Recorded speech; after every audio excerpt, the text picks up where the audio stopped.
Welcome back to the Everything Sucks Now What podcast. I'm your host, Mary, and today I want to talk about what people really mean when they say things like, don't judge your thoughts, just let them pass, because it doesn't really mean anything, and unless we have some sort of tangible example, we're not really going to know what to do with it. And in addition to that, I want to go a little bit further and talk about how the phrase, yes, thank you, can also help us in the trajectory of not wanting to judge our thoughts and feel a little bit more peace. It's not really that we don't want to judge our thoughts, it's that we want to feel better, right? So this is a tip and a tactic to help you do that. So we've heard about mindfulness and meditation at this point. It's 100% in the zeitgeist. It's not a secret anymore.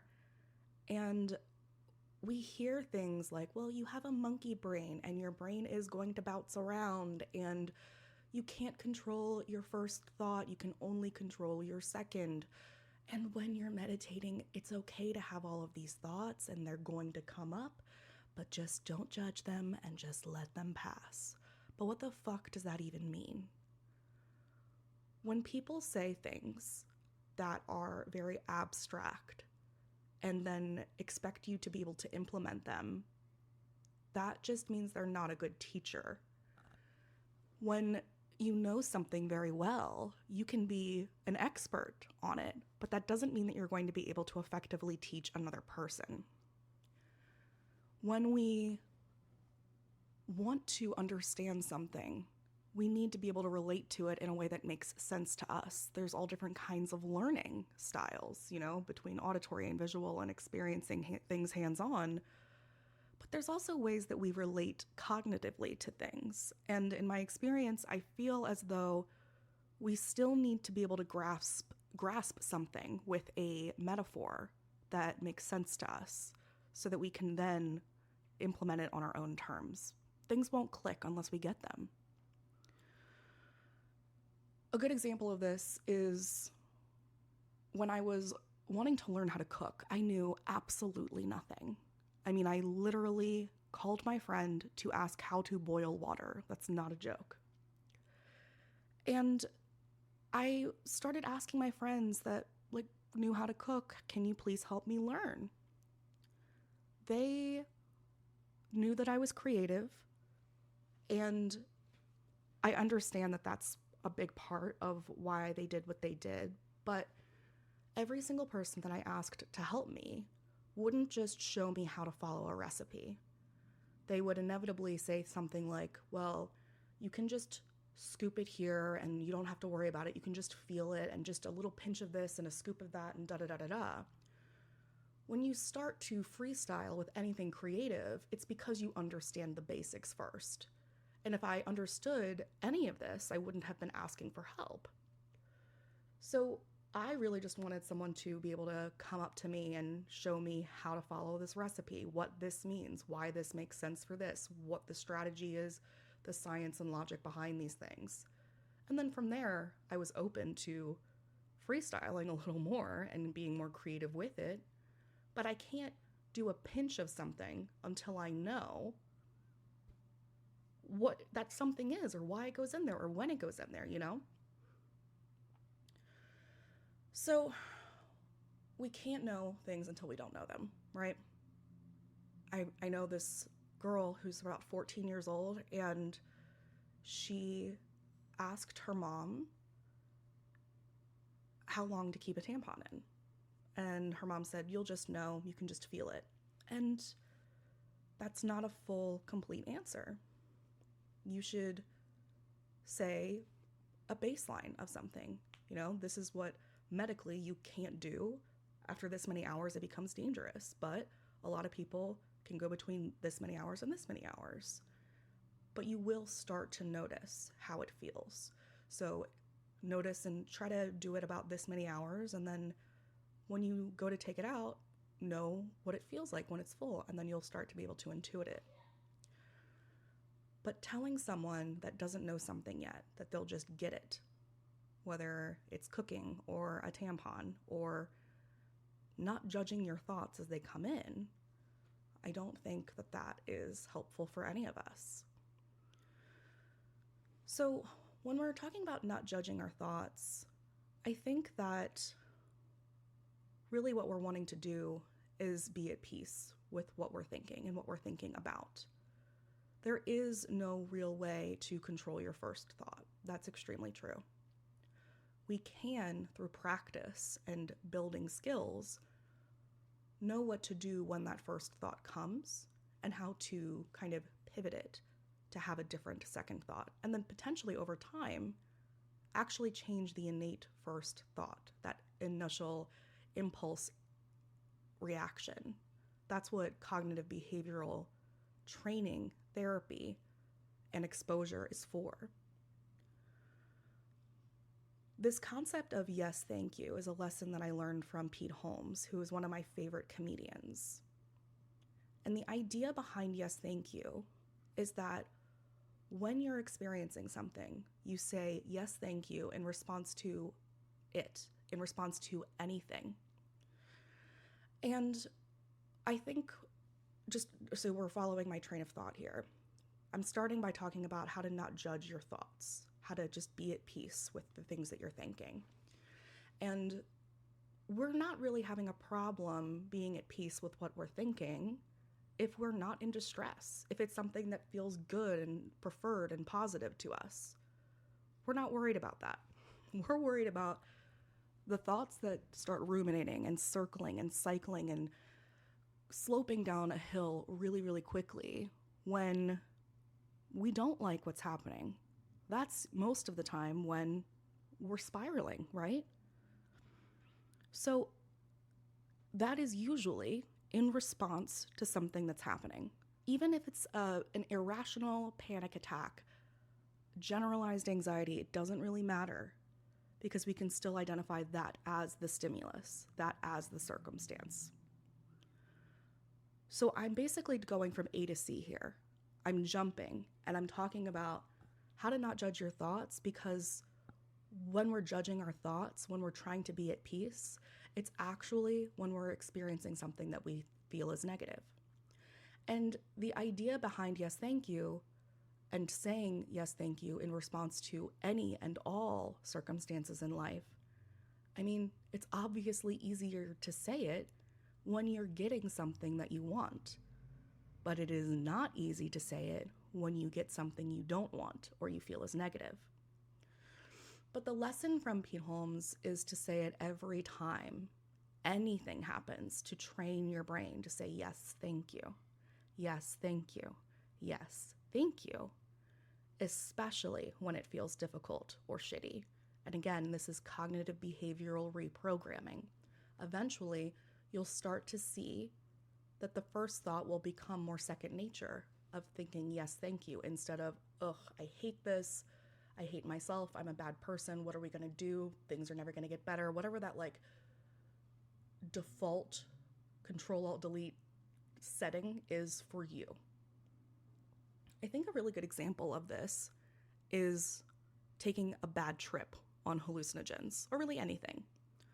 Obviously, there are many things in life that feel more intense and have larger consequences than a bad trip, but I think it's a great example because when it's happening, it feels all-consuming for that moment, but it will also eventually end. And being all-consuming and being something that will eventually end are apt descriptions for any intense feeling or circumstance that we encounter as people.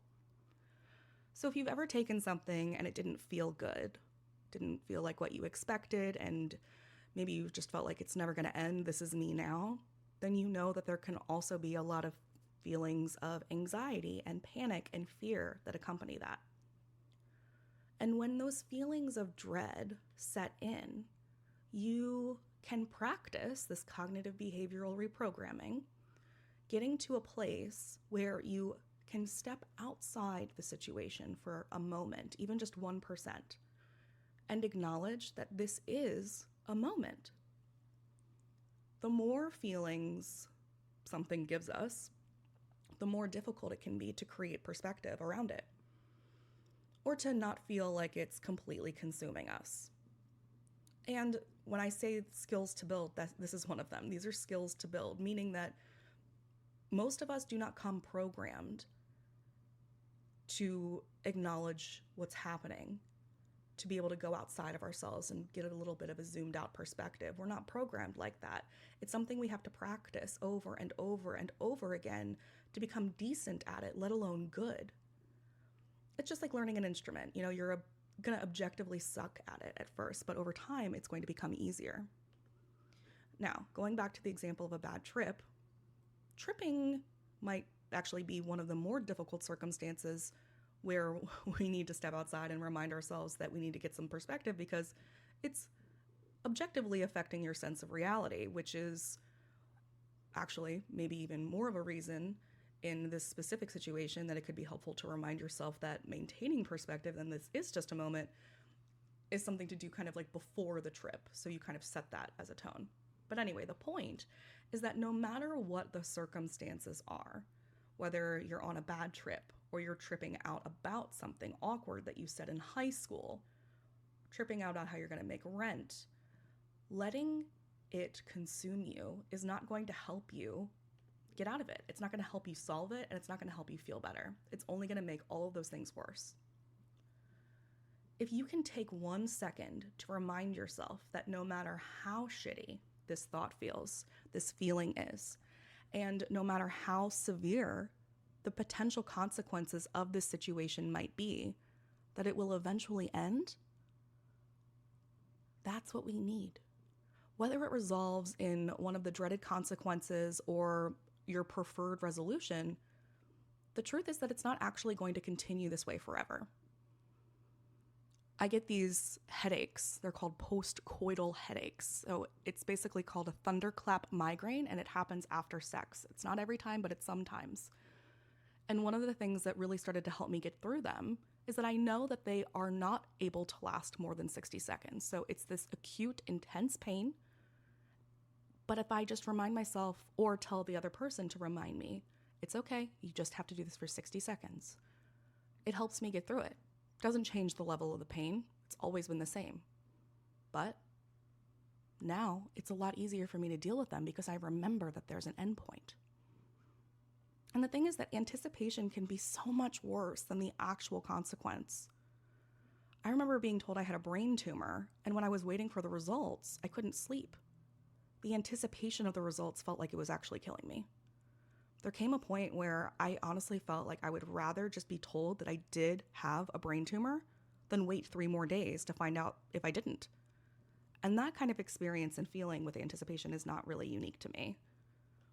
The thing is that in those 3 days before I got the results, those 3 days were going to pass regardless for me. If I'm lucky, that's what I want, right? That's why I'm scared in the first place, that I'm going to get a brain tumor and then it's going to tell me that I'm dying and I'm going to lose my faculties and then I'm going to die, right? If you ask yourself why this thing is bothering you and you keep going down all the way to the thing that's very honest and difficult to say, you'll be able to figure out exactly what's going on and then give yourself an opportunity to create a plan to manage it. Worst case scenario. But those 3 days before I got the results, it wasn't just 3 days, it was like almost 2 weeks, but those last 3 days were really, really intense for me. They were going to happen no matter what, right? But I made the choice in my mind to hypothetically receive a death sentence instead of either just be patient during the waiting period or use that waiting period to plan for that worst case scenario and give myself a sense of autonomy. Or actually, better yet, I could actually have just lived my life the way that I wanted to while I could. I'm also aware that the concept of yes, thank you can feel patronizing because there are plenty of things that have been, quote, given to us in this life that we did not ask for, and also that could not have been avoided. The way I think about general life experiences in this way that has a perceived negative outcome or something that's not our preference versus trauma is very similar to how I think about car accidents. In high school, in my English class, we read The Great Gatsby, and there was this quote that really stood out to me, and it's been with me for more than 20 years. It was, "It takes two people to make an accident." And I thought that that was an astute philosophical perspective and pragmatic observation. Meaning, if you're a careful driver, you can theoretically notice something going wrong and slow down or swerve to prevent the mistake being made by the first driver, right? But like them running the stoplight isn't your fault. But if you're paying attention, you'll go slowly through the intersection and be able to anticipate and avoid red flags that you notice. So I was fully on board with this like Great Gatsby, "It takes two to make an accident" quote for so much of my life. And then over a decade after I read it, I changed my stance on it. Because I was literally hit in a parked car, both actually and literally and metaphorically. I was sitting in my Honda Fit in a wide open parking lot at 11:30 p.m. and I was the only car for like an acre. And someone high on heroin drove through the lot, and I had no reason to think that they would hit my car. I wasn't giving them any attention really. But then I looked up and they were slow motion sideswiping my car while I'm in it. And more abstractly, I have been sought out and researched to con in long games more than once. I've been physically and sexually abused and assaulted. And these are other ways that we can be metaphorically hit by a parked car, or in a parked car. The thing is, you don't really even need to be in the car.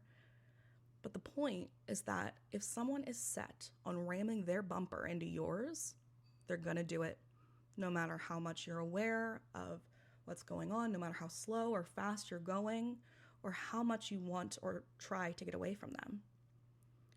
So I acknowledge that saying yes, thank you to all circumstances can feel patronizing, but saying yes, thank you to a bad trip when you were the one who swallowed the pill is one thing, right? But it's because you knowingly participated in the potential outcome. Saying yes, thank you when you were given the pill unknowingly is obviously a completely different story. And that being said, yes, thank you isn't necessarily about being actively and truly grateful for the experience, even if it is trauma, right? Especially if it's trauma. It's more about acceptance and how acceptance is dissolving and disarming the situation for your own benefit. At the very base level, I would say that saying yes, thank you is acknowledging that the pill is already in your digestive tract and it's going to do what it's going to do no matter your wishes, no matter your actions. It's going to take you on a trip and take you with it. So you can either jump inside the car and enjoy the ride, or you can be dragged behind it. Dragged behind the car, I guess. So saying yes, thank you is saying, okay, you know what? We're already here. This is happening. I can either freak the fuck out and come up with all the reasons this is going to be absolutely awful and potentially create a self-fulfilling prophecy so that it is awful, or I could close my eyes and wait for it to be over, or I could make do or even have fun with the circumstances that I've been given for this specific period of time, which in the grand scheme of your life will only end up being a small story. On a more macro level, saying yes, thank you is about getting even more specific than just the decision about how you are going to interact with the circumstances. But it's about looking for what you can learn from the circumstances now that it's happening, now that you know it's happening. It's going to happen anyway. What can we learn from it? How can we not just turn these lemons into lemonade, but teach other people how to do the same? Create shortcuts. How can you remember who you are at your core while you're sipping that lemonade on the porch? How can you have fun squeezing the lemons and maybe even find a more efficient way to do it that you can teach other people how? When we think about not judging our thoughts, again, this is about what to do with them when they're here. Silencing your brain doesn't help anything. Avoiding something doesn't help anything. What if we thought, what if it's going to be okay? You know, it already happened. We've got the news. The pill is in our bloodstream. The car has already been hit. You can't change anything about any of it. So, the only thing left for you to do within your control is ask yourself, are you going to make a plan to get back to the most desirable outcome now that life has shifted this way?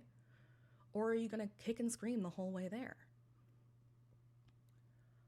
Do your research, call your insurance company, vocalize your concerns to relevant people so that they know what's going on and how you feel, plan for the worst case scenario, and hope you don't need to implement it. But if you do, it's there. Give yourself back that autonomy. Relieve yourself of the anticipation, because those days are going to pass, or those hours are going to pass, with or without you, on board for this ride. So you get to decide if you're going to jump in the car. Don't just tolerate this moment in your life. Enjoy it as much as you can, even if it is in spite of it. Do what you can and just trust that it's going to be okay. Okay enough. And if it's not, you will continue on. You always have, and you always will. So in short, there is no judging your thoughts. It doesn't really mean anything. It just means, what do we want to do now that these thoughts are here? How can you kind of shift your perspective to be a little bit more hopeful, a little less pessimistic? And how can you say yes, thank you to what has already happened and what's happening in this moment? Let me know if that's helpful for you and if you have any other tips for how to do this. Thank you so much for listening.